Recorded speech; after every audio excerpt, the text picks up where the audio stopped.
After dominating the early part of the 2010 season with 3 stage race wins, Alberto Contador has kept a low profile while he recovers for his big goal of the year, the Tour de France. He returns to racing at the Dauphiné today, and we will get one more chance to watch the Spaniard's form before he turns his first pedals in anger in Rotterdam come July. On tap this week is a 49-kilometre time trial and some serious alpine mountains, including a finish atop the mythical climb to Alpe d'Huez. Some familiar faces are starting the race too, with high hopes of a podium finish with Chris Horner of Team Radio Shack and David Miller of Garmin Transitions.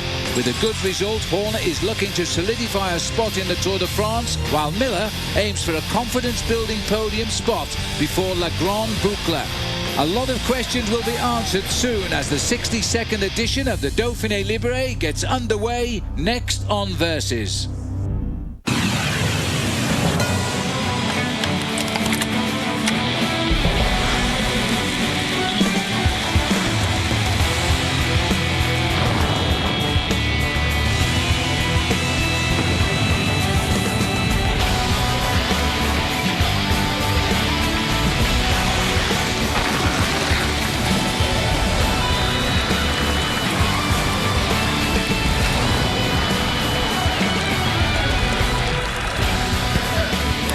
With Switzerland on one side of the lake, on the other side is France and Evian-les-Bains, and this is where we will see the Prologue today taking part of the opening of the Dauphiné Libéré.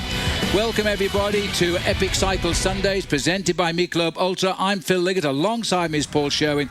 Paul, throughout time this race has always slotted in as a crucial race in build-up for the Tour de France. Yes, it's always been regarded as a tester for a lot of guys who are trying to get themselves into the Tour de France team, and this year I think it's a very veritable mini Tour de France, because we're going into the high Alps with a race stage finish at Alpe d'Huez, so it's seriously going to be an indicator of who's on form this year. And not just a big test for the Tour favourites, but a big test too for those riders fighting for a place on the Tour teams. That's the important thing. Anybody who wants to get into the final 9 for the Tour de France has got to show themselves to be ready here, because the Tour de France is only a month away. Well, one man we'll want to see, is he ready or not, is last year's winner of this race, Alberto Contador. Well, Contador already, Phil, has come out on a number of occasions this season and showed us that he's ready in his defence for the Tour de France in 2010. He was the winner this year of the Paris-Nice race, a race which he has won before, and he won it in such a dominating fashion that I think this man is ready to go. Another man who wants to do well is Chris Horner, 4th place this year in the Tour of California. He won the Tour of Pays Basque, and David Miller has also said he wants a big result here. He too has had some good wins, including the 3 days of Dauphiné, which is in Belgium just before Paris-Roubaix.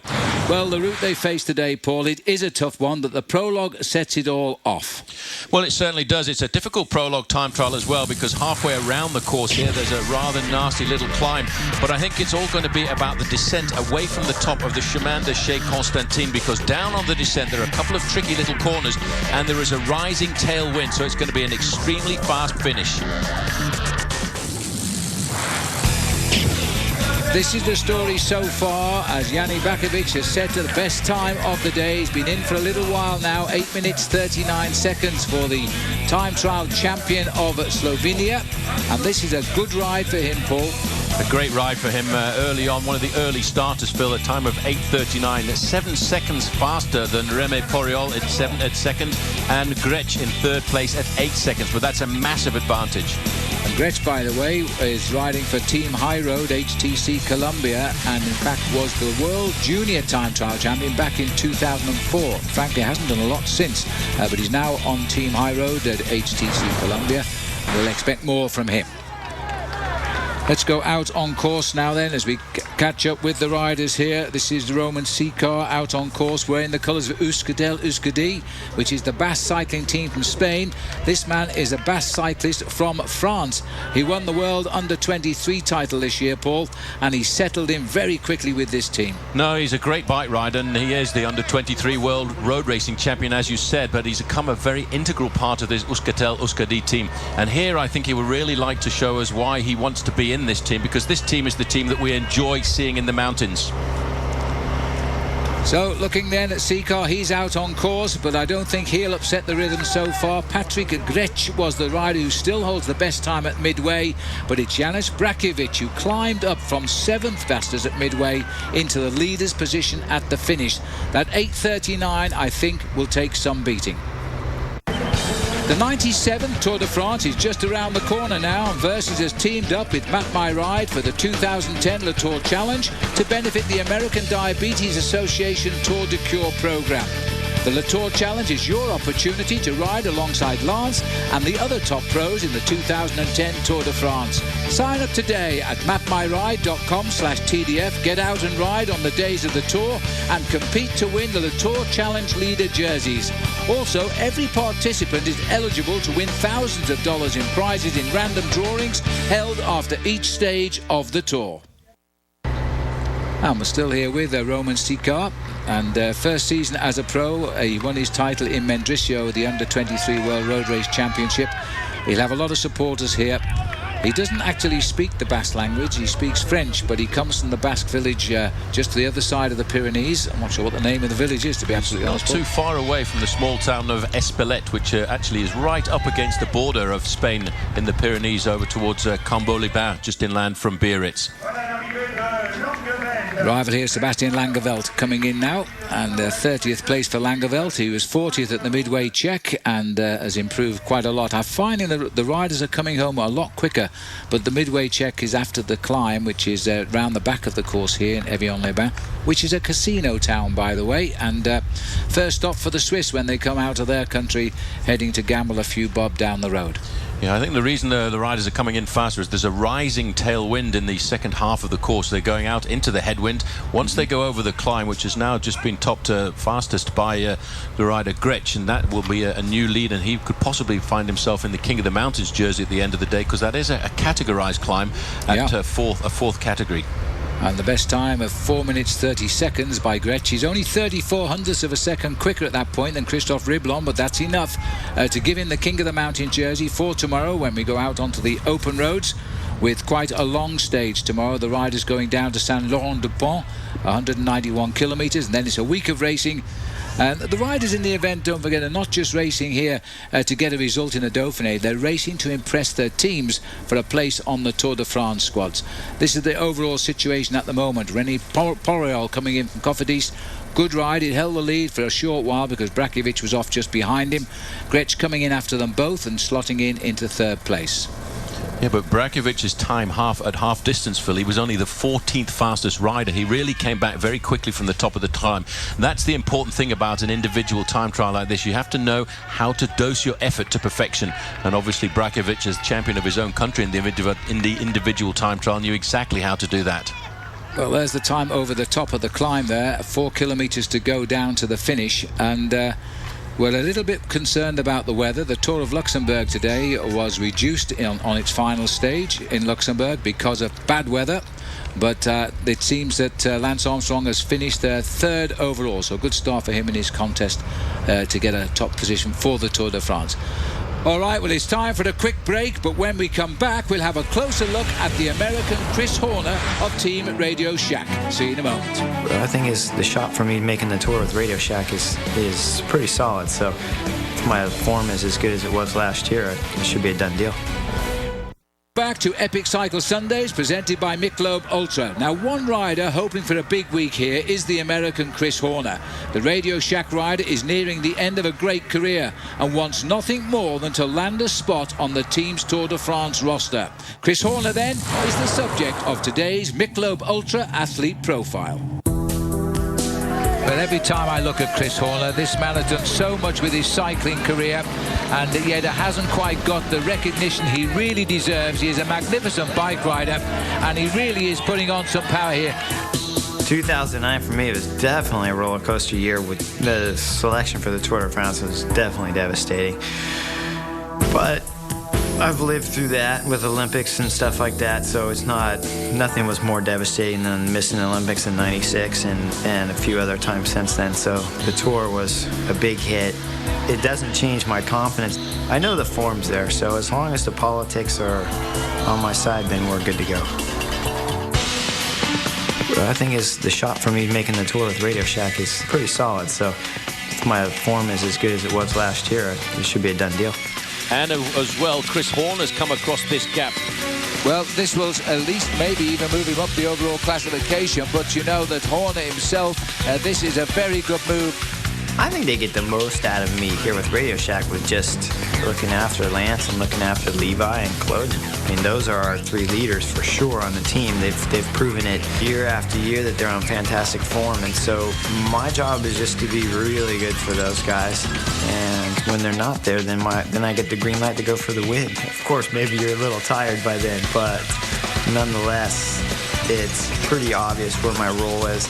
And I think when you look at the Tour de France, we'll go in there with those three guys as our leaders. So the beautiful thing about my schedule is normally the races I pick are always good races and some of the best in the world. So to win anywhere during the seasons is going to be a good result.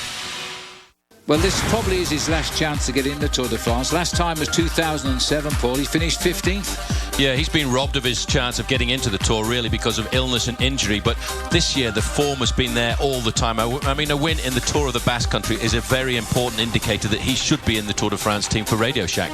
And he's got something in common with Lance. He's 38 years of age. A lot of experience in the Radio Shack team for the Tour de France this year, I think. Looking here as we continue to follow Roman Sikar on the way down the hill. Now, this is the fast section. It's quite a tricky little course, this, for these time trial bikes to negotiate, isn't it?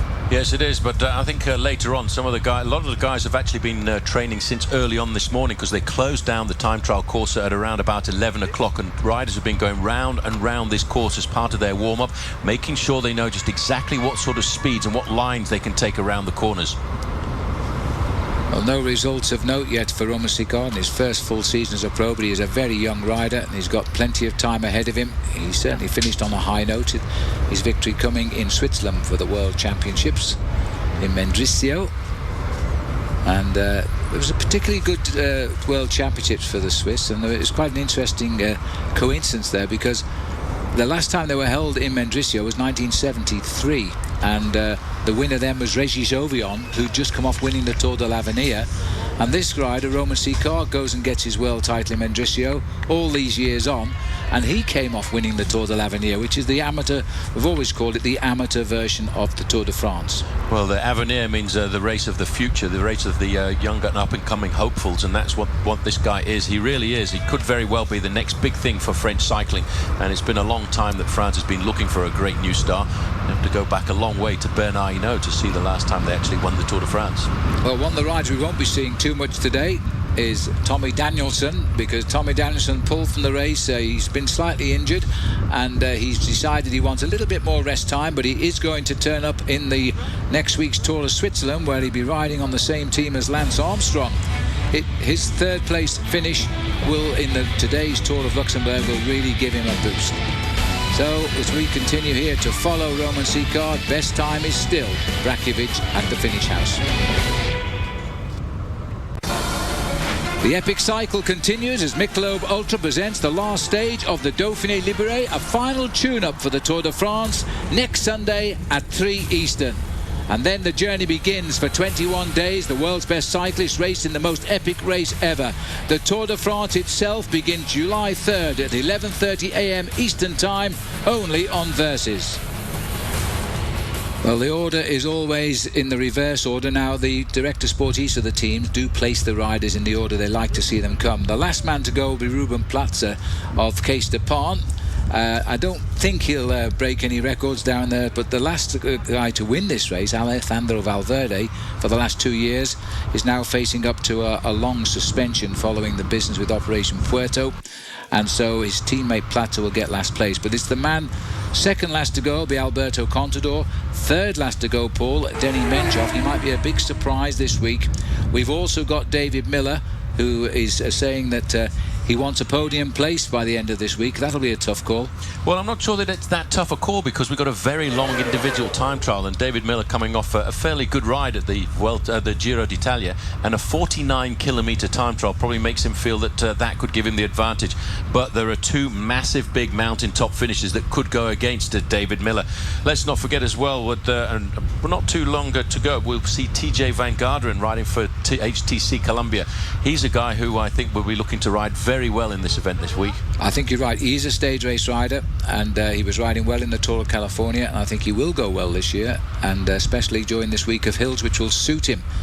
And he was placed in the Tour of Turkey this year. Now, this is the rider of the Sea Card. He's slipping away just a little bit now, but that's fine. He'll go out onto the highways of France, where he might practice those climbing legs in the Alps this next week.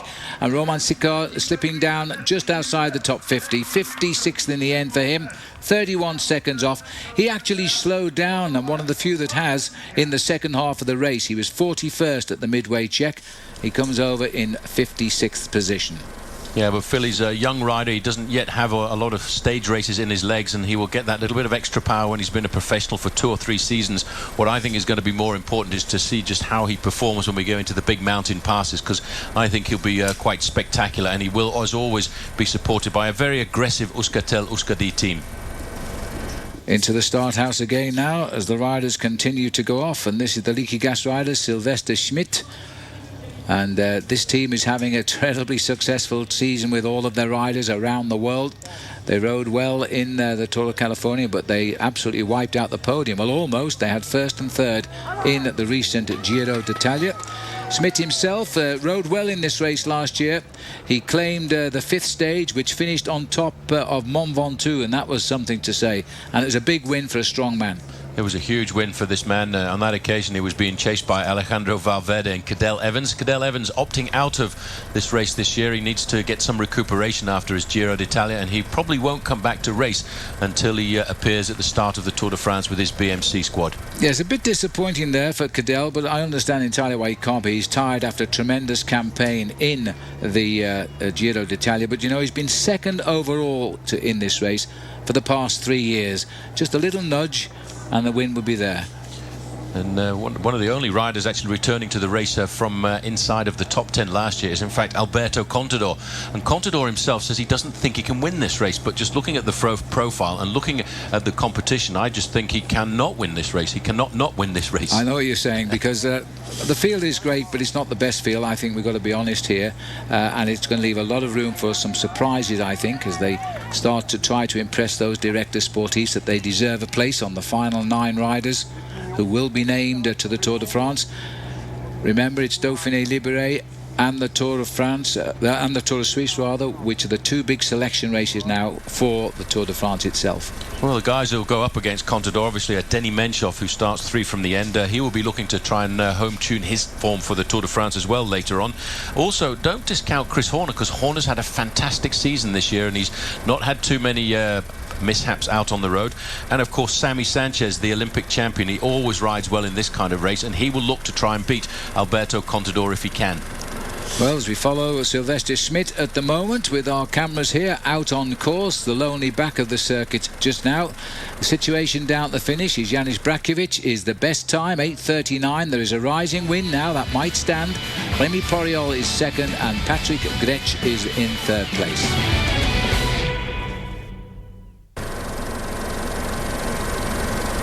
Just looking down from the helicopter here as we watch still the Leaky Gas rider Sylvester Schmidt cut a lonely trail through Evian-les-Bains, famous for its water, of course, and you can actually get it for free just down the road, because that's where the rising spring is, rather than paying in the bottles. A magnificent backdrop for the race here as well, down by Lac Léman, looking across at Lausanne and looking a little bit further down the lake towards Geneva. This is a great start to the Dauphiné Libéré, which this year for the first time is actually being organised by the same event organisers as organises the Tour de France, and you can almost feel the difference in the importance of the race Dauphiné Libéré this year, a race that's been around for many years and seen many great battles. So TJ Van Garderen, we haven't seen him, but he's just left the start house, and I think it could be a secret weapon this year for the HTC Columbia squad. This is a big test for him. I don't think he can make the Tour de France team this year, but you never know. Good ride this week, and he'll be signed up for sure for the 9 men that do get the nod. There's a little bit of the climb here now for Sylvester Schmidt as we get to see the full circuit for the first time. It's such a big circuit at nearly 7 kilometres. The television cameras are committed only to follow a few riders, and we're staying here with Schmidt, who is really a very, very strong domestique, the big helpers of the team. Going down to the finish now, the arrival here of Dario Cataldo of Quick-Step, and that is a very good time, and he's come out the blue because he was only 13th fastest at the check, and he's come in with the second best time there, Paul. That's an amazing time, and again, it just goes to show if you judge your effort to perfection to the top of the climb and you've got something in reserve on the downhill part of the course, you really can pull something back. He was only just in front of Jani Brajkovic, which again just goes to show, Phil, how good a ride Jani Brajkovic has done. And for him, this is an important race, as you mentioned earlier, because the guys on Radio Shack are all trying to make sure that they can get themselves onto the roster of the last 9 men to race with Lance Armstrong in the Tour de France. And if Brajkovic can win this prologue time trial, well, that already starts to get himself a foot in the door. Well, Brajkovic, I think, got slightly the better conditions. The trees outside our commentary box on the edge of the lake are blowing around a bit now. There's very ominous crowds slipping up off the Alps, which are very, very black, and they are afraid thunderstorms might hit us before the end. He's the arrival of Heimar Zubeldia now. It's another good time to be expected from the Radio Shack man, and this will be a good time. Solid man looking for a place on the Tour de France. Slipped away in the end by just 13 seconds. 13th place for Zubeldia. But that's the sort of ride you expect from one of the most experienced professionals on the circuit. Yes, all of these guys, they'll be looking at the time of Jani Brajkovic. It'll be interesting now to see what sort of a time Chris Horner can do, and he should be starting in 20 or 30 minutes' time. Well, Brajkovic himself made his attempt an hour and a quarter ago, and since then the clouds have been rolling steadily up Lac Le Mans towards us from the Montreux end of the lake. The other end is Geneva. And we're rather hoping they don't get here, but it's very, very humid. I think if it does come, it will be a heavy thunderstorm. It did cause the Tour of Luxembourg to be curtailed today and reduced in length, and as a result of that, Lance Armstrong kept his 3rd place overall in a race won by Mateo Carrera. So Brajkovic holding on just to the arrival there of Dario Cataldo. Now we've got Beauregard coming in again.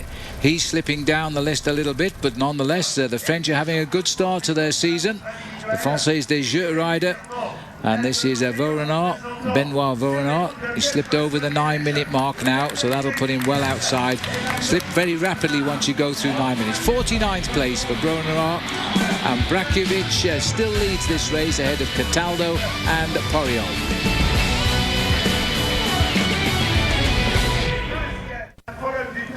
From the sky then, looking down as we nip through Evian-les-Bains.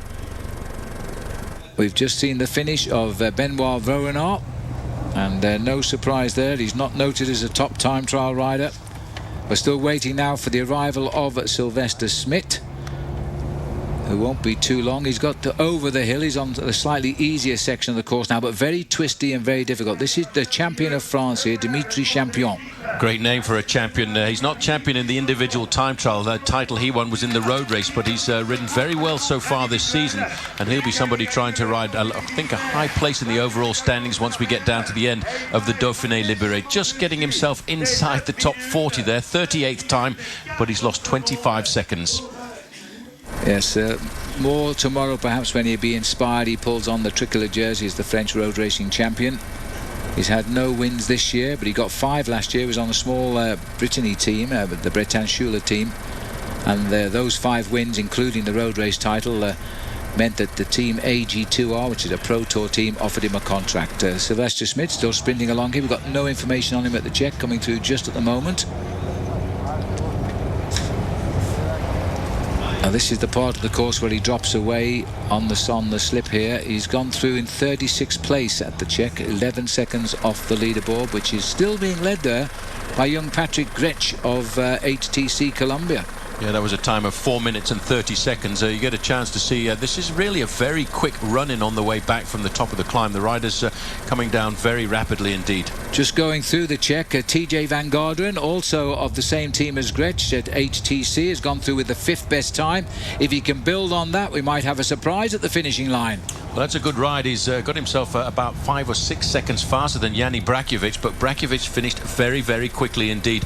Looking down here at Sylvester Smith, you can see he's starting to rock and roll a bit, but the riders on this part of the course are starting to pick up quite a strong tailwind, which is coming back down the lake from Geneva. Not far from the finish now for Sylvester Smith. He's running down onto the promenade here, just around the top corner there. You'll see the finishing line. He's got a good credence going here. They're actually coming down past our commentary box well in excess of 50 kilometres an hour. And the winner's time of Brackovic at the moment, well, I better say the leaders, hadn't I, is an average speed of 47.168. Tremendous time considering the climb on the back of the circuit. Here is Schmidt. He's given his best shot. He's slipping away from the top 20 and outside the 9-minute mark for him, where you start to plunge down that overall listing. 44th when he crosses the line. So there he is in slow motion as he looks at his time on the board across the road in front of him. Dropped away a little bit towards the finish. Well, it's a magnificent end to the afternoon and a fairly typical wind in this part of the world. In fact, it does rise up in the afternoon as the sun starts to go down, and it comes down the lake. That's why these riders, the latter riders to ride, may well have the advantage of that. This is Jérôme Coppel. He rides for the Soar.com team. He, in fact, is just out on the course behind TJ Van Garderen, who is a pretty good prologue rider, although he's much more regarded as a climber, and he should be coming up to the finish line in the next 3 or 4 minutes. Koppel here had a good win not long ago, late last month. It's called the Rhône-Alpes Isère race, which is not very far away from here. It's a hilly race, and he won the overall, having taken the lead on the first day. He's won on one of the continental teams rather than the Pro Tour teams, Sojourn, but chance to make a little bit of a name for himself as he gets a chance. Former under-23 French road racing champion, and he also got 3rd in the World Under-23 Time Trial Championships a couple of years ago, so he can ride a good time trial. Yes, but there's some big names are starting to line up now in the starting area. The next big name to start will really be Sami Sanchez, the Olympic champion from Beijing.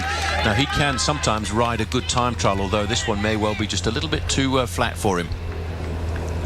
So Jérôme Coppel is underway. There's still plenty of big names. In fact, I would say all of the big names are still to start. But for the moment, Yanis Brackovic still hangs in there with a great time of 8 minutes 39 seconds. Dario Cataldo is now in 2nd place, and Remy Poriol is down to 3rd.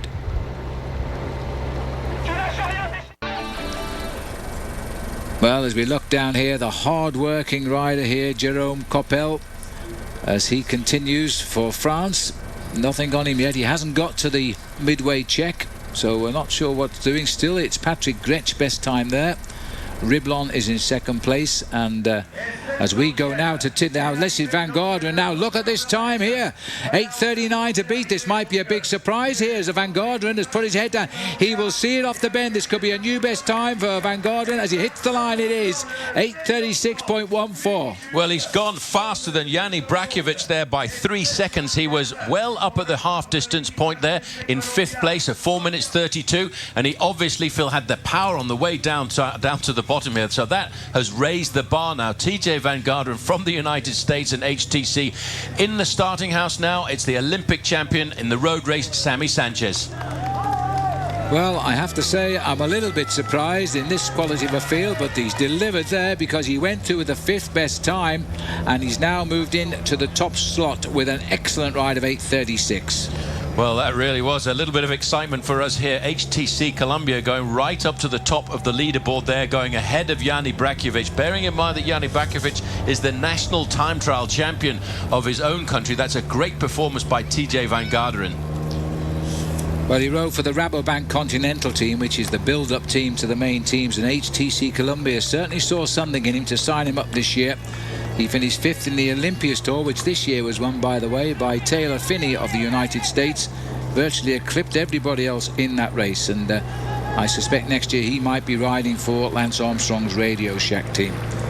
So Van Garderen then has had a very good result, and everybody else, but he's done it, Paul, at the most difficult stage of the race because the wind is up, which augurs well for the rest as we watch the Olympic champion here. 181 wears the leader's number from Euskaltel-Euskadi. He's a man who could very easily rival Alberto Contador in the big alpine passes that we're going through this year in the Dauphiné Libéré. Starts right up here in Evian-les-Bains and makes a long journey down almost into the outskirts of Provence before then coming into the Alps for some tough days from Serre-Chevalier on the way to Grenoble, then a day that when the riders will finish at the summit of the Alpe d'Huez, another very difficult day on the road into Sallanches. This is going to be a very difficult run in towards the end of the Dauphiné Libéré. But we must keep our eyes peeled here for the arrival of Luis Pasamontes now of the Case Depend team, because he's just gone through the midway point in the best time. So he's pushed Patrick Gretsch down. 4:29 he's managed to do, and Jerome Koppel, who are watching, has just gone through now with the best time at that midpoint by just 53 hundredths of a second. So Koppel himself is now setting best time on the course. Well, if you have a good look at his position here, Phil, he's very aerodynamic at the front end of that machine, getting himself nice and low, and he's cutting around the axis of the corners, so that is a good indication he's going down this hill very fast indeed. We're looking down from the helicopter here at Sammy Sanchez. He will try and build and consolidate over the first part of this course because he knows just exactly how important it is to ride a good opening prologue time trial. Well, back with the man who may well be setting the new leaderboard here, Jerome Koppel. He's gone through, he's inside 4 kilometres to go. He's certainly giving it his best shot. Look at his face. He's done a 4:29.04. And now, if he can maintain that, and most riders are coming back quicker. TJ Van Garderen climbed up from 5th to take the best time. He's actually down to 7th now at the midway check. Well, one or two riders here, Phil, one or two riders from this team have had a fair amount of success so far this season. It's a small French team. They are one of the continental teams, but the amount of success that they've had and the fact that he's got himself the fastest time at the top of the climb will really spur him on to try and rival TJ Van Garderen, who currently is still the best time at the finishing line. Well, he is a good time trial rider, Koppel. He's never landed the national title, and but he has had a couple of cracks at the World Championships, where he has a bronze medal at the under-23 level. Well, he almost came to a standstill there, Samuel Sanchez, as he started to find his rhythm again. Well, he's used the individual time trial in the past to get himself victories in races like the Tour of the Pays Basque, but that time trial is a little bit more difficult than the one we're witnessing here this afternoon. It's a lot trickier and it goes up a lot higher climbs. This climb is what you would call a real long drag, a false flat that you've got to climb with a massive big gear and keep the gears ticking over, which is why I think it suits the individual time trial specialists like Koppel. And let's not discount now, having looked at this course, I'd have to say that David Miller must be licking his lips getting himself ready for the start here for Garmin Transitions. Yes, and Miller's not far off going. He's about 6 minutes away from taking to the start line, David Miller, who's having a great season, especially in the time trials, that's for sure. But this boy is looking extremely good. The time is telling us at midway he's the best. As he swings down off the hillside now, you're either on the flat of the lake here, or you're up in like the Colosseum area, which is up the side of this mountain behind us as we watch him come towards us. He'll just plunge off this now, down onto the valley road, and race along the side of Lac Le Mans. We're switching down the road a little bit because this might be a new best time. Pasamontes, I think he's slowed. He has slowed a little bit because he was quicker than Van Garderen at the check, but he's gone behind him as he comes to the line now. So Luis Pasamontes comes in here as the clock might give him a top 6 position. Just about. He'll have to get there quickly. No, he's dropped away. 11th in the end, 8:49.94. He lost a bit of time there, Paul. Obviously went out much too quickly to the first time check, which is at the top of the climb of the Chemin de Chez Constantin, and then all of a sudden he just didn't have it. He went too much into the red zone. This man, though, Phil, is going extremely fast and he's still completely aero. Well, they started a minute apart, but quite clearly here he's not far from the finish. So although Pasamontes is in, I think Jerome Koppel is pushing him on. He's been on the road 8.25 minutes. The best time is 8 minutes and 36 seconds. He's 500 meters to go. I think that TJ Van Garderen might just hang on here. Well, it's going to be touch and go. It's 8 minutes and 8 minutes 30 seconds now as he comes round this corner. I don't think he's going to do it either. So Koppel comes up towards the line, and the time of Van Garderen has slipped by. So Koppel fast at the check. He's not fast at the finish. As he sprints the line now, he'll just be inside the top 6, but he'll have to make a huge effort to get up towards the line as Koppel hits it. In fact, slips away to only 7th, 12 seconds off the best time. TJ Van Garderen remains the top time of 8:36. Janis Brakovic holds 2nd, and Dario Cataldo stays in 3rd.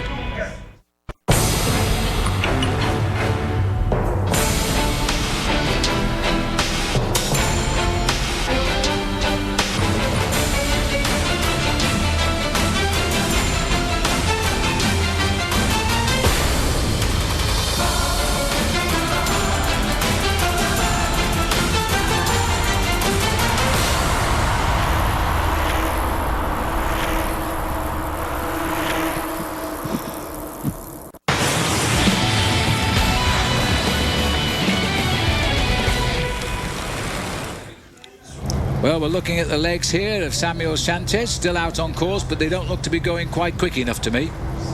Well, climbing into the starting house should have been Chris Horner just a few moments ago, and he will be, I think, super motivated by the fact that he's seen a great performance by another American bike rider, TJ Van Garderen, who's gone 3 seconds faster than Janis Brakovic and 10 seconds faster than Dario Cataldo. And I would think Horner will now be looking to see just exactly what he can do, because he has got great form this season. The fact is, though, that TJ Van Garderen, Phil, did a very good second half of the race, and that's where it's important to still have a lot of energy and a lot of juice left. Van Garderen, in fact, this year was 2nd in the opening time trial at the Tour of Turkey, and he was 15th in the individual time trial of the Tour of California around Los Angeles. So he's not a bad individual time trialist as we look down on Chris Horner. Well, today it's actually warmer than it was in the Tour of California. It's extremely humid right now, and it's getting late in the evening here. It's almost 6:30 in the evening at Evian-les-Bains. The prologue times are not starting until nearly 4 o'clock today under the regulations. And as I keep looking down to the right of our commentary box, the clouds are now ugly. Very, very black indeed, but not where we're racing. And let's hope they can hold off for another few minutes and get this race done with. Samuel Sanchez, who won his Olympic title so well last time out in Beijing, hasn't looked as though he's been taking too many chances on this. I don't think he's planning on a win in the prologue time trial.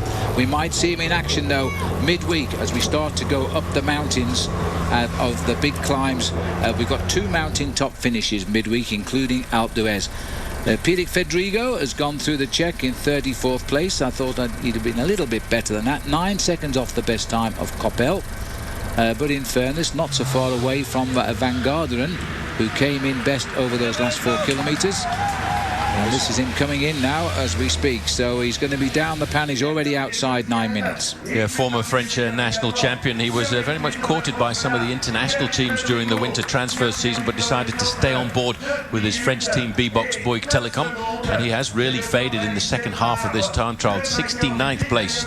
Well, the next man to come into the finishing line, Phil, should be Sammy Sanchez, and here he is on the run-in. He's not far out. Fedrigo's greatest moments, 2 stage wins in the Tour de France in 06 and 09. Sanchez then, not looking like a man who's firing for the time trial. I think we'll see a much faster figure when David Miller gets down this straight, or perhaps Alberto Contador. But the Olympic champion is a great climber, and expect to see him moving up the overall once we get into those hills. Not such a hilly race tomorrow.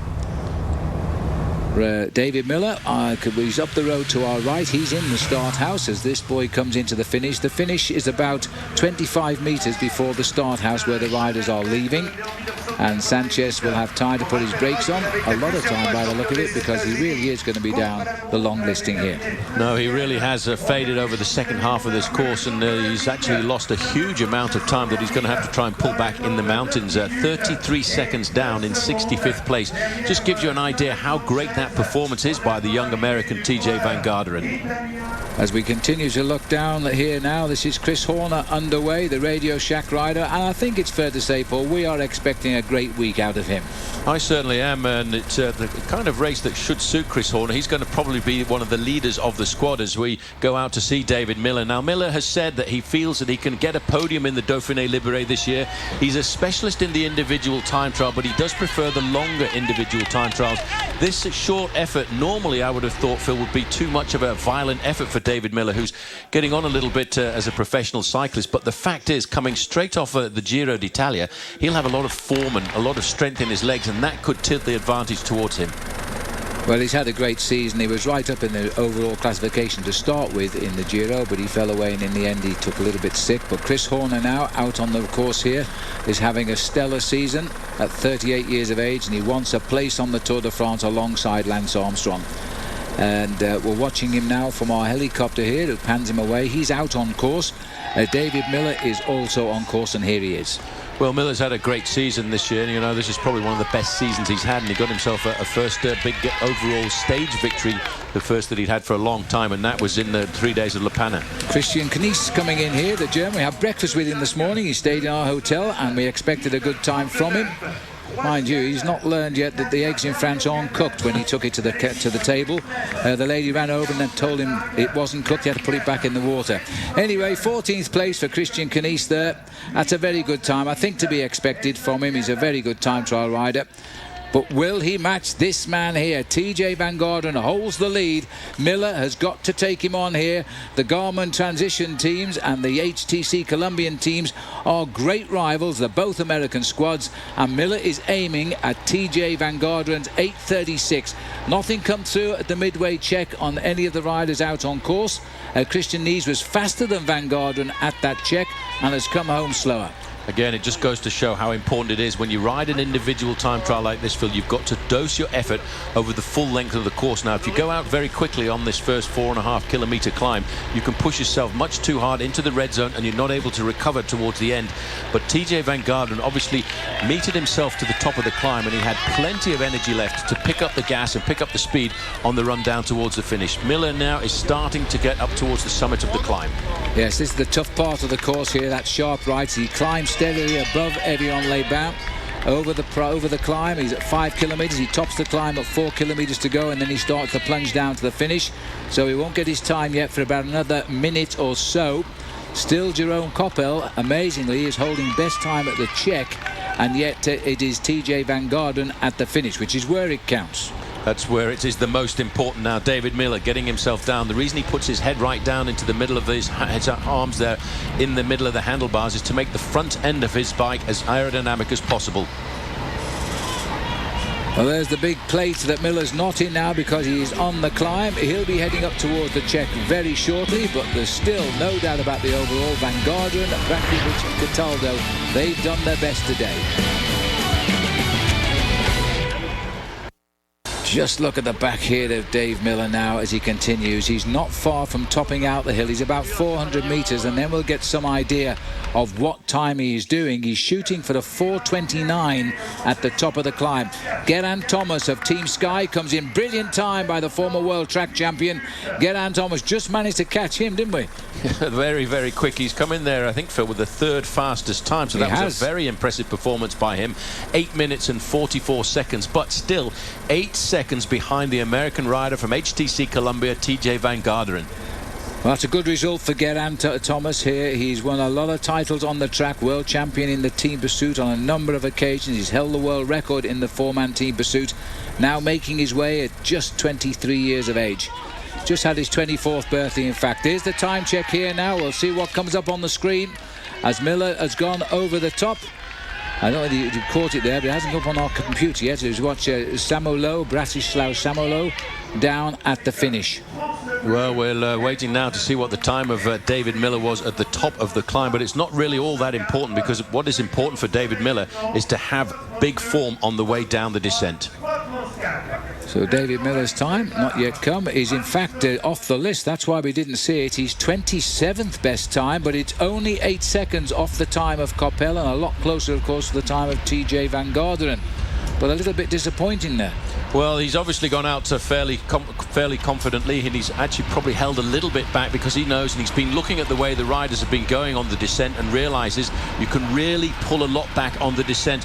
You might have noticed there as well that he's losing something. Well, he's using an elliptical outside chainring. Well, it's a little bit of I'm not sure whether I'm completely convinced about this, but the idea about the elliptical front chainring there is to get rid of the top dead centre. Here comes our Chris Horner now as he heads home, slotting in third at the moment. moment, but he needs a big finish for the line here. The Radio Shack man is not just thinking of winning today, though. He is thinking of overall victory in a week's time in Salange. 21st, but it's time that counts. He's conceded 16 seconds to Van Garderen there.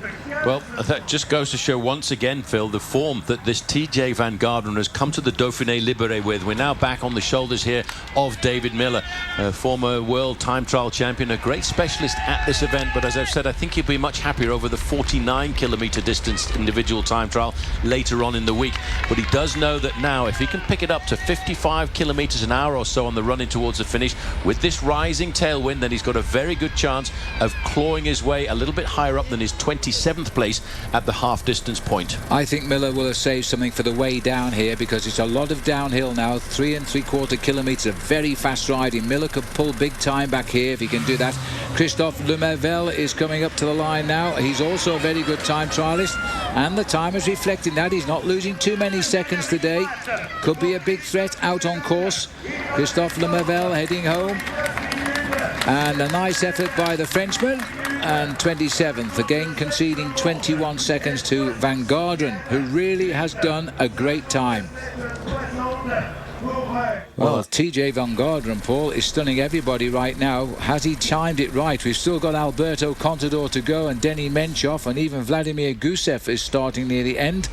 Miller, though, is trying to hold that gear, and he's using all of his strength. Advantage might be with Miller now. He's a much more mature man than TJ Van Garderen at 33 years of age, and he needs that strength and experience. He's won 2 time trials this year as well, as we swing back now to the start house to see the champion of Spain in it, Alberto Contador. The winner of the Tour de France last year, the winner of Paris-Nice this year. This man, Alberto Contador, has said quite openly that he doesn't think he can win the Prologue time trial. However, his former team manager, Alain Galopin, who's now with Team Radio Shack, has said he is convinced that this is a cause for Alberto Contador, and he will come out this afternoon to play. Well, as we get Contador away, we should catch Miller coming up towards the finish. There goes Alberto Contador, about 20-50 metres or so in front of Miller, who's fast approaching the finishing line. He slipped through those gears. Remember, he delivered a great time trial win towards the end of the Tour de France, not too far away from here last year, and that convinced everybody this man can ride time trials as well as climb mountains faster than most. Well, for a man who doesn't think he can win the individual time trial, he went out of that starting gate extremely fast, and that just indicates to me, Phil, that he's ready for this time trial. Well, Miller is approaching the line, and here he is now. He's only 28th at the midway check. Has he improved on that? He certainly hasn't got Van Garderen, as his time has slipped behind him. This is a big surprise for the youngster from HTC Columbia. Miller puts his head down and drives towards that line now, but he's dropping away. He's going to be pretty disappointed with that. 12th place for David Miller, conceding 13.5 seconds to Van Garderen. Well, I can tell you one thing, Phil. Just looking at the riders who are left to start this individual time trial, I actually think there's probably only one man can beat TJ Van Garderen in the individual time trial. It's the man we're looking at here, this man, Alberto Contador. Well, we'll get a first check on him at the top of the hill, of course, and that's his favourite playground. Still the best time up there is Jerome Coppel. So TJ Van Garderen, 21 years of age. He came from the Rabobank Continental squad to HTC Columbia, and this is his first big clash with the top pros, really. Well, it certainly is, but he has ridden well in the individual time trials on the international circuit so far this year. He was inside the top 20 in the Tour of the Algarve individual time trial, but I think more importantly, his second place on the opening time trial of the Presidential Tour of Turkey was an indication that this guy can ride a good time trial, but he is much more renowned as being a good mountain goat. Yes, he is, and if he can deliver a time trial like this, then he's got to be a threat. And again, another example how this incredible team from the USA, HTC Columbia, keep picking up these riders and producing the goods. They can win with most riders on their squad. They've won now over 330 races since they came into being 2.5 years ago. Yes, it really is a great team based in San Luis Obispo in California, and you're right, they really do have a musketeer type approach to bike racing. They come out and any which way, any which combination of riders can win, and that's the most important thing to them, and I think that's why they breed off each other, and that's why the success follows. Just looking at Contador here, a very different figure to his Spanish countryman there, Sanchez. This boy is moving clearly quicker. He's on the climb up to, it's a long steady drag this, as he goes up the Chemin de Chez Constantin, and he's a man who can keep the pressure on. He's still a little way to go to that time check at the moment. And TJ Van Garderen, is he going to survive all the way to the end? Only this man may have the answer.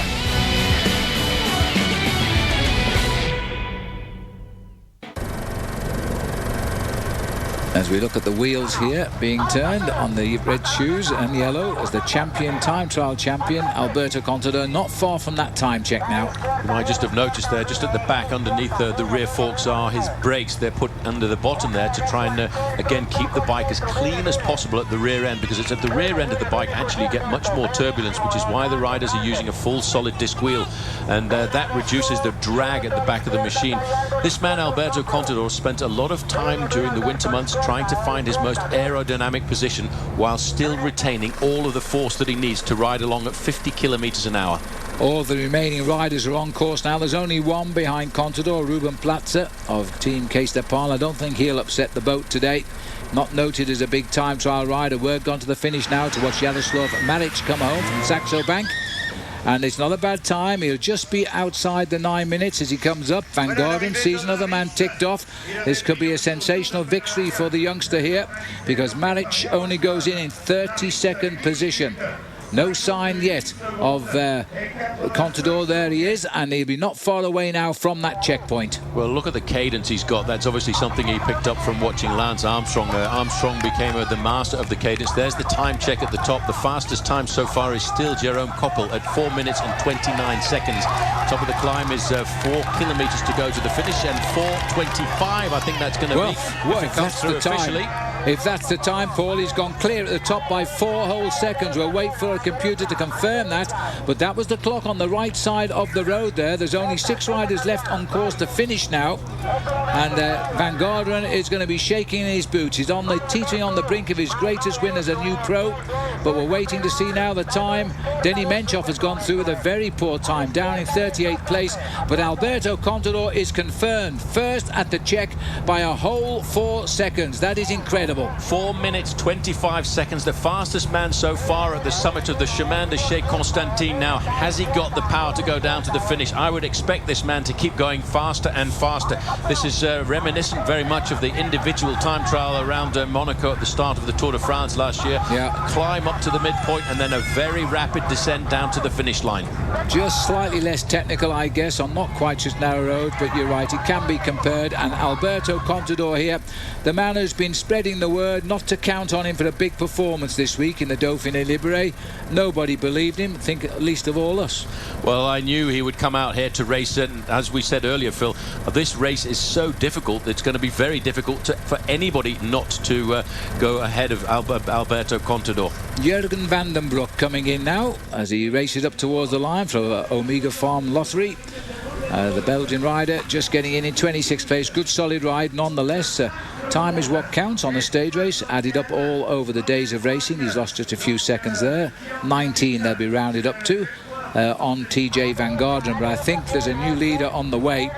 He's eaten up the midway check by 4 whole seconds, and on Van Garderen there he is 7 seconds quicker. Well, there's only 2 more riders to arrive before we see the arrival of Alberto Contador, Vladimir Gusev, who was formerly the champion of his country in the individual time trial, and Denny Menchoff, former winner of the Giro d'Italia. Now, his times at the top of the climb were not very good either. And, that's an indication that maybe Denny Menchoff is going to have to try and hone his form during the course of this race. Alberto Contador, on the other hand, Phil, is really giving it everything. Well, this is Gusev. He was sacked by Team Astana for alleged drug abuse, although it was never proved, and the Russians kept him on their squad. He even went to the World Championships. He's back on a Russian team now. He's a good time trialist, but not today. He slots in 25th place for his new team, Katusha. Well, back with Alberto Contador, going round those corners, Phil, like a man possessed. He knows that by going round these corners at top speed, you can pick up 2 or 3 seconds. And as soon as he gets up to speed, you notice how he slammed that gear down into the outside, the smallest sprocket there. That will be an 11-tooth sprocket. He'll be using a 54-tooth chainring on the front, and that is a massive gear that this man, despite those tiny, spindly little legs that he's got, he's able to turn around at speeds of 55 kilometers an hour, and still he has that extremely high cadence. Now, this is a very, very quick descent here. 60 kilometres an hour as he runs off the hill. Into the finishing straight now, under the kilometre to go banner. Let's go to the finish. This is Denny Menchoff here, but his times are telling us he's off the pace a little bit as Menchoff lines up for the finish. Had some good results this year, second in the Tour of Mercia, third in the Tour of Romandy, but not had a great ride since then in the Giro d'Italia. He heads up towards the line now. You can see he's slipping away. He's got a bit of work to do if he's to be a challenger in the Tour de France. Well, the next man to come into the finish line will be Alberto Contador. Yes, I do think that Denny Menchoff has got an awful lot to do, Phil, because this man is chasing him down. He's gone through the final kilometre. He's into the streets now of Evian-les-Bains, and it looks to me that it's going to be an incredible time. Now, Contador versus Van Garderen. There is the clock. It's going to be Contador, I think, but he's going to have to race him all the way to the line. We're talking 2 or 3 seconds, maybe. Alberto Contador is back in the big time after his brief rest period. Or is he? The seconds are counting. It's going to be desperately close here. He gets there, though, by just that small gap. 1.78 seconds in the end. Van Garderen did come home quicker than Alberto Contador, but not quite quick enough. Contador gets the #1 slot, and I'm certain now will win today. Well, there's only one man left out on the course. It's Ruben Plaza from Case d'Epagne. And I have to say, I don't think anybody's going to beat Alberto Contador now because he went so fast over the top of the climb. But what about that performance by TJ Van Garderen? He has ridden a superb time trial for a 21-year-old from the United States of America. Only 2 seconds behind Contador and 3 seconds ahead of Yanni Brajkovic. Yes, an incredible performance, but Contador, big-time rider that he is, can add a prologue victory, I think, here now. The Dauphiné Libéré for him. He finished 4th in this race back in 2007. Now he's back in the race. He looks like going out tomorrow in the leader's jersey, which I think is yellow and white, isn't it, Paul, in the Dauphiné? I haven't seen it yet. We will shortly, though. As Platzer comes home now, it's unlucky for this man having to start last. That's what his team put him, because they had the winner on the squad last 2 years, Alejandro Valverde. It is a yellow jersey because a new organisation this year. It's the Tour de France organisation now does the Dauphiné. So it'll just have a white panel on the front as he comes in 19th place, and that is it. The winner will be Alberto Contador. He continues where he left off as a winner again with a prologue victory, and he slots in ahead of one of the youngest riders in the race. In fact, he might be the youngest rider in the race, TJ Van Garderen from HTC Columbia. Yanis Brajkovic pushing for a place on the Tour de France alongside Lance Armstrong. He goes in 3rd place. Looking at the result confirmed then, 8:34 was the time of Contador, 2 seconds quicker than Van Garderen. That they always round up to whole seconds. Brajkovic at 5. Geraint Thomas will be very, very pleased with that ride at 10 seconds. And Dario Cataldo pulled out a bit of a surprise, I think, to get 5th there. And rounding out the top 10, Jerome Koppel, who had a very fast time to the top of the climb halfway round the course, fading towards the end, Phil, for only 10th place and losing 14 seconds. Right, well, let's now look at our Road ID ride of the day. And, Paul, there's no doubt about who that was. Look at this man as he comes up the hill. Well, it can only be Alberto Contador. He knew what the times were to beat. When he got to the top of the chemin de Chez Constantin, he wanted to go inside of 4:29. But when he read 4:25, he must have even shocked himself. But it was on the descent that he really consolidated. And when he got to the line, it was best time, but only by less than 2 seconds. Now, Paul and I wear our Road IDs while out riding, and we think you should too. Head on over to roadid.com to learn more about this great product. And there's Christian Prudhomme, the organiser of the Tour de France. Yes, and on the left, the race director here, Bernard Thévenet, nearest camera now. He won the Tour de France in 1975 and 1977. I think this is the drug control centre here where the riders have to report. But it doesn't look too worried. Alberto Contador, full of smiles. He's speaking with the director of the Tour de France as well, in Christian Prudhomme, because this organisation, Aimeri Sports Organisation, has now bought out and taken over for the first time the Dauphiné Libéré, and that's Bernard Hinault now congratulating him, who won the Tour de France 5 times. You better watch out, because the way Contador is riding, he might be winning the Tour 5 times soon as he goes onto the podium. Well, this is an ideal moment for Alberto Contador, and it will give him and the team a lot of inspiration for the week of racing that is to follow, because now all of a sudden he knows he's got his time trialling legs back there, back in form just as they were last July in the Tour de France. The question he's going to ask himself now over the next few days is, are the climbing legs there too? So he gets a medal, which is a different prize, I have to say, here in Evian-les-Bains, and they probably get a bottle of water rather than a bottle of wine. But he's ready now for 8 days of cycling, which will take him to Solange, which, as the crow flies, is not that far away, as we stay in this beautiful alpine chain for a week of racing now. The question is, will Alberto Contador still be leading this race when we come into Solange at the end of the 8th day of racing? I don't think he's even thinking about that right now. I think all he's going to do is he's just going to enjoy the victory this afternoon. It's good for him, good for the team. It gets everybody a little bit more relaxed going into the rest of the week's racing, and he's proved to us that he is an incredible individual time trialist, and he will be able to use that, as Miguel Indurain did, to dominate the Tour de France. And in fact, as one of his challengers, Lance Armstrong, also dominated this discipline too for 7 years. So as he throws his flowers to the crowds, the winner of the prologue of the Dauphiné Libre is Alberto Contador, a big name at the top, and it's only day one of this 8-day race. Let's have another one look then at TJ Van Garderen. He really did deliver the big surprise today for HTC Columbia, and he's not yet 22 years of age. He rides a Scott bike, and we should remind ourselves that the Scott bikes are the winning bikes of the 2010 Amgen Tour of California. There is the overall situation now. Alberto Contador, his time rounded up to 8 minutes 34. As we see TJ Van Garderen at 2 seconds, Brakovic sits at 5 seconds, Geraint Thomas at 10 seconds. But looking at these names, Paul, Van Garderen now, who is a reasonable climber in that group of finishers, might be the next leader of this race. Well, he's got a big experienced team around him, an experienced team manager as well, because Alan Piper, the Australian, is the team manager here for HTC Columbia, and he'll be able to nurse a TJ Van Garderen through the first 2 long flat stages to make sure he gets himself to the big individual time trial before we go into the mountains.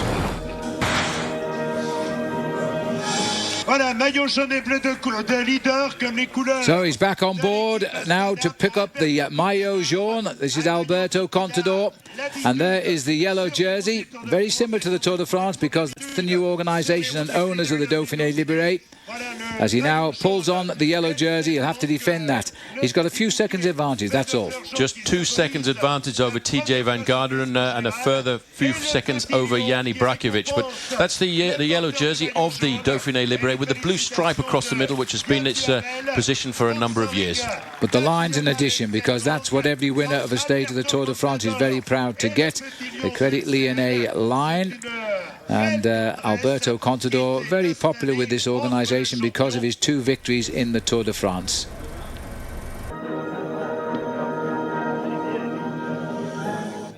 Now this will be for the next award. I guess it'll be for the King of the Mountains jersey now. Well, he'll have all of the jerseys today. He'll have the King of the Mountains jersey. He will have the green jersey for the points competition as well. Those will be worn by riders who were second in the competitions tomorrow, because he can't wear 3 jerseys, especially with this heat. Yeah, so it'll be Jerome Coppel who will wear this jersey tomorrow, who was second fastest up the hill, 4 seconds slower than Alberto. But Alberto is the man who comes for the presentation, and he'll pass the jersey over to Jerome Coppel to wear tomorrow. However, to the younger American, TJ Van Garderen should be wearing the green jersey tomorrow, because he finished second to Alberto Contador at the finish line, so he'll be second in the points classification. Absolutely right, and it'll be a case of get off Alberto and come back up for the green jersey as well in a moment. Here he is.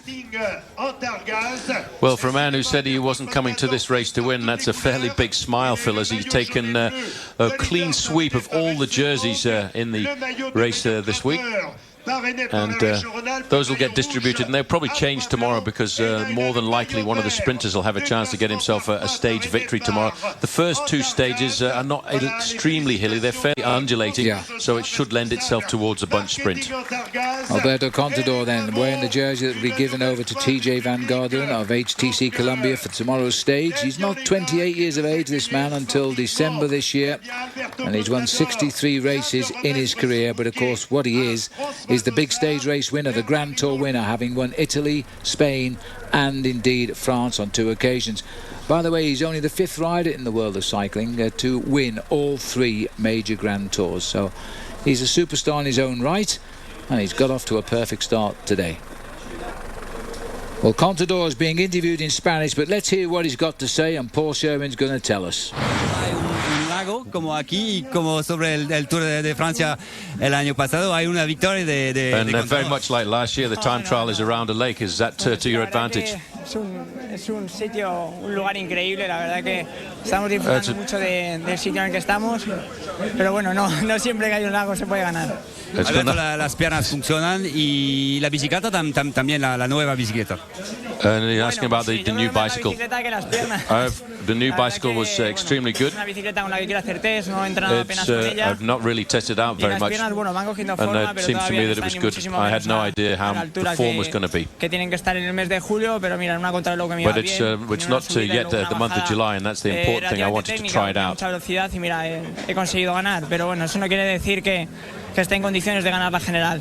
Sí, pero este Dauphiné no es un objetivo, o sí, o es una preparación. Is this one of your objectives, or is this really preparation? Las carreras hacerlo mejor. This is one of the best races to hone the skills. Es una preparación para el Tour. It is part of my preparation for the Tour. And I've come out with a good feeling with Alpe d'Huez. It's important. It is part of the preparation. And it's quite possible tomorrow another rider will have the yellow jersey. This is a difficult race with Rizul and Alpe d'Huez. It's a very difficult race, yeah. It's very, very difficult. But for me, it's all about honing my form. Al Tour de Francia es reservarnos un poco. It's important to go forward to the Tour de France. Well, there you go, Paul. He's still all smiles, though, and he's still playing it down. He still is playing it down, Phil, but I think in the back of my mind, when we look at how difficult the last few days of the Dauphiné Libéré are, this man is going to be tough to beat. Now, don't forget, next week we have the final stage of this event, the Dauphiné Libéré, and that will decide the winner of the race, of course, and that comes to you at 3 p.m. Eastern Time next Sunday. Also next week, it is the Tour de Suisse, a chance to see Lance Armstrong in his final race before the Tour de France. Coverage kicks off at 5 p.m. Eastern Time, right here on Versus. And for a full schedule of all our cycling programming, log on to Versus.com. You'll also find bonus interviews, Bob Keith's Beef, daily highlights from the Dauphiné, and a preview for the Tour de Suisse. And don't forget either to follow us on Twitter at VS Cycling and enjoy us there. Congratulations to Alberto Contador, commiserations to TJ Van Garderen, but he's got a great future. We'll see you next weekend. For Paul Sherwin, I'm Phil Liggett saying goodbye for now.